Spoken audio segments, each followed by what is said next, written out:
Morning students, ज्ञान विहार द्वारा प्रायोजित ऑनलाइन कक्षा में आपका हार्दिक स्वागत है। हम बीमाओं के उपयोग पढ़ रहे थे। पहला उपयोग हमारे पास था सूत्र की सत्यता की जांच करना। फिर उसके बाद हमारे पास दूसरा उपयोग था किसी भौतिक राशि का सूत्र बनाना बीमीय विधि द्वारा। तीसरा हमारे पास जो हमने अनुप्रयोग पढ़ा था वो अनुप्रयोग हमारे पास था भौतिक राशियों की एक मात्रक पद्धति से दूसरी मात्रक पद्धति में बदलना बीमीय विधि द्वारा। उसके हमने कुछ क्वेश्चन भी किए, आपको समझ में भी आ गए होंगे। ठीक है, इसके बाद आज हमारे पास जो अगला टॉपिक है वो है बीमाओं की सीमाएं या बीमाओं की कमियां।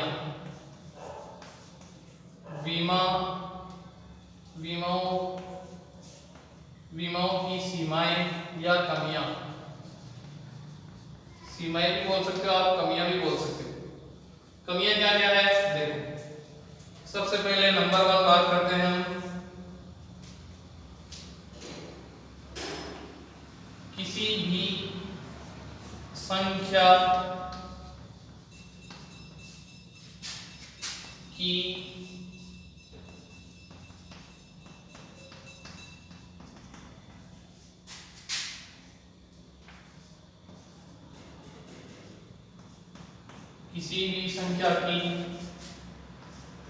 बीमा नहीं होती है। जैसे कि आपको पहले बता दिया था, लेकिन आज हम बीमाओं की कमियां या बीमाओं की सीमाएं लिख रहे हैं। तो किसी भी संख्या की बीमा नहीं होती। n = 0 1 2 3 4 5 6 7 8 9 या और भी कोई भी संख्या 11 12 जितनी भी है, किसी की भी बीमा संख्या की बीमा नहीं होती। या 1/2 1/3 1/4 3/6 जो भी आप लेना चाहो, किसी भी संख्या की बीमा नहीं होती। नंबर 2 क्या है? नंबर 2 हमारे पास है कोण की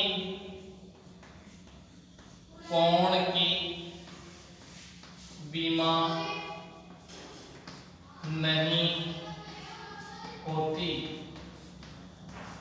कोण की बीमाएं नहीं होती या कोण की बीमा नहीं होती। अब कोण कोई सा भी हो सकता है, थीटा, साइन थीटा हो, cos theta, tan theta, sec theta, cot theta, cosec theta, कोई सा भी एंगल हो, केवल एंगल हो, थीटा हो या sine cos tan cosec sec cot, कोई सा भी एंगल हो, उनकी बीमाएं नहीं होती। ठीक है, तो ये चीज आपको पता होनी चाहिए। नंबर 3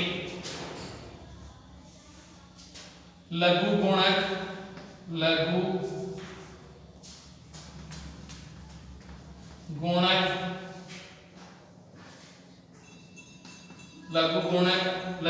को लोग बोलते हैं।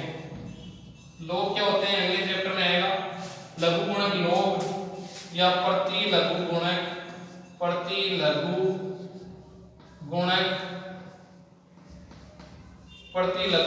एंटीलोग। लोग का उल्टा एंटीलोग कहलाता है। लघु गुणक या प्रतिलघु गुणक या e की पावर, ये e है, e की पावर भी एक तरह से log ही होता है। e की पावर x या e की पावर, जो भी आप कुछ भी पावर लो, e की पावर कुछ भी ले सकते हो, e की पावर -y कुछ भी आप ले सकते हो, इनकी बीमाएं नहीं होती। लघु गुणक log प्रतिलघु गुणक e की पावर की बीमाएं नहीं होती। बीमाएं नहीं होती है। आगे भी यहाँ तक बात समझ में। इसके बाद हम अगला बात करते हैं नंबर 4। नंबर 4 हमारे पास है पाई की बीमा नहीं होती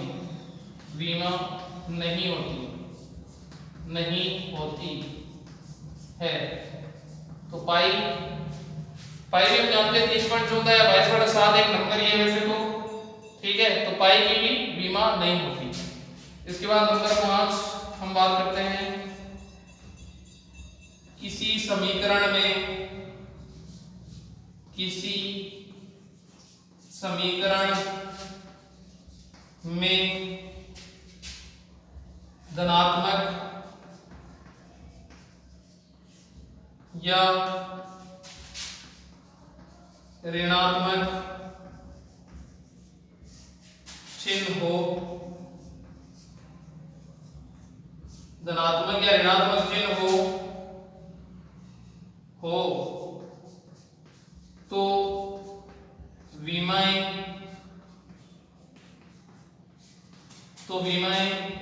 इन धनात्मक व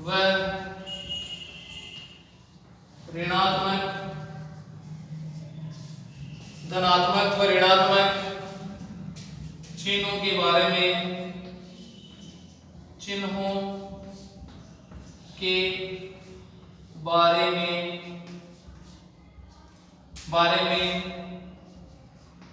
कोई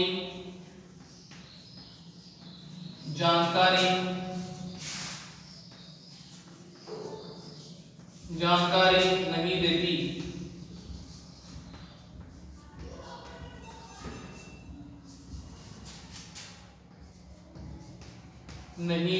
है। अगर किसी समीकरण में धनात्मक या ऋणात्मक चिन्ह हो तो विमाएं उन समीकरण में जो धनात्मक चिन्ह है या जो ऋणात्मक चिन्ह है उनके बारे में कोई जानकारी नहीं देती है। जैसे एग्जांपल के तौर पे हमारे पास है v = u + 80, इस तरह का हमारे पास समीकरण है। ठीक है, ये ऐसा समीकरण है s = ut + ½ 80²। ठीक है, ut + ½ 80² धनात्मक चिन्ह है। इसी तरह हम ऋणात्मक चिन्ह भी ले सकते हैं। तो ये जो प्लस है साइन या ये प्लस साइन है या इसकी जगह कोई माइनस साइन भी हो तो विमाएं इनके बारे में कोई जानकारी उपलब्ध नहीं कराती, कोई भी जानकारी नहीं देती या विमाएं इनके बारे में कुछ भी नहीं बताती है। तो आपको विमाओं की कमियां समझ में आई होगी। वापस बता रहा हूं एक बार, किसी संख्या कोई भी हो n = 1 2 3 4 5 6 7 8 9 जो भी आप संख्या ले सकते हो, किसी की विमा नहीं होती। आगे बात सुन ले। इसके बाद हम बात करते हैं कोण की विमा नहीं होती। कोई सा भी कोण हो, थीटा हो, साइन थीटा हो, कोस थीटा हो, tan सेक कोसेक, इनकी विमाएं नहीं होती। इसके बाद हम बात करते हैं लघुगुणक, मतलब लॉग या एंटी लॉग या e की पावर, ये जो भी होती है, ठीक है, इनकी किसी की विमा नहीं होती।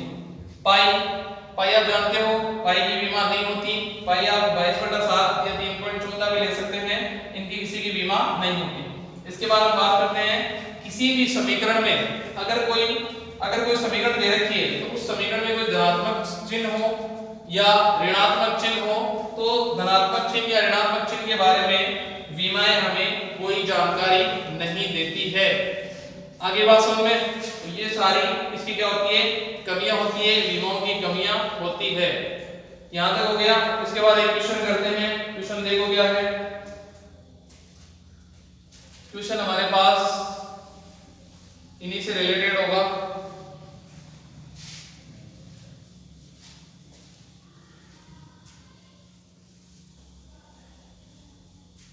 क्वेश्चन क्या है देखो, जैसे हमारे पास एक समीकरण दे रखी है, तो समीकरण है हमारे पास, क्वेश्चन नंबर 1 लेते हैं।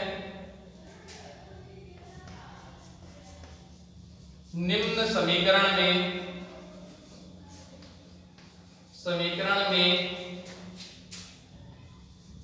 आयाम की विमा क्या होगी? आयाम की विमा क्या होगी?